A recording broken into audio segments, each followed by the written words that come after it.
Cervix అనేది uterus యొక్క ముఖద్వారం. ప్రెగ్నెన్సీని హోల్డ్ చేసేది సర్విక్సే. సో సర్విక్స్కి వేసే కుట్ అన్నమాట సర్వైకల్ సర్క్యులేస్ అంటే. ఎప్పుడు వీటిని ప్రెగ్నెంట్ ఉమెన్ కి సజెస్ట్ చేస్తుంటాం.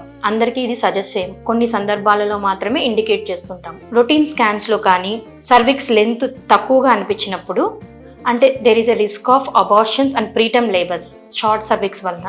సో అందుకని అలాంటి సమయాల్లో సర్విక్స్ ఓపెన్ కాకుండా దాని లెంత్ మెయింటైన్ చేయడం కోసం సర్విక్స్కి కుట్టు వేస్తుంటాము. అంతేకాకుండా previous history of preterm labours ఉన్న వాళ్ళకి, రికరెంట్గా సెకండ్ ట్రైమిస్టర్ అబార్షన్స్ అయిన వాళ్ళకి సర్వైకల్ ఎన్సక్లేజ్ అనేది సజెస్ట్ చేస్తుంటాము. కొంతమందిలో అబ్నార్మల్ యుటెరైన్ షేప్స్ ఉన్నప్పుడు సర్వైకల్ ఎన్సర్క్లేజ్ని ఇండికేట్ చేస్తాము. ఎప్పుడు వేస్తాము సర్క్లేజ్? యూజువల్గా ఆఫ్టర్ 3rd మంత్ తర్వాత ఎన్టీ స్కాన్ చేస్తాం. ఎన్టీ స్కాన్ మరియు డబుల్ మార్కర్ టెస్ట్ చేసిన తర్వాత బేబీ అనేది స్ట్రక్చరల్గా జెనెటికల్గా నార్మల్గా ఉంది అని కన్ఫర్మ్ చేసుకున్న తర్వాత సర్విక్స్కి ఈ స్టిచ్ అనేది సజెస్ట్ చేస్తుంటాం. ఎప్పుడు రిమూవ్ చేస్తాం? యూజువల్గా ఆఫ్టర్ 37 వీక్స్ ఆఫ్ ప్రెగ్నెన్సీ, లేక సిజేరియన్ సెక్షన్ ఏదైనా చేస్తున్నప్పుడు at the time of caesarean section అప్పుడు స్టిచ్ అనేది రిమూవ్ చేస్తుంటాం. ఒక్కొక్కసారి ఎమర్జెన్సీగా కూడా స్టిచ్ని రిమూవ్ చేయాల్సి ఉంటుంది. ఎప్పుడు?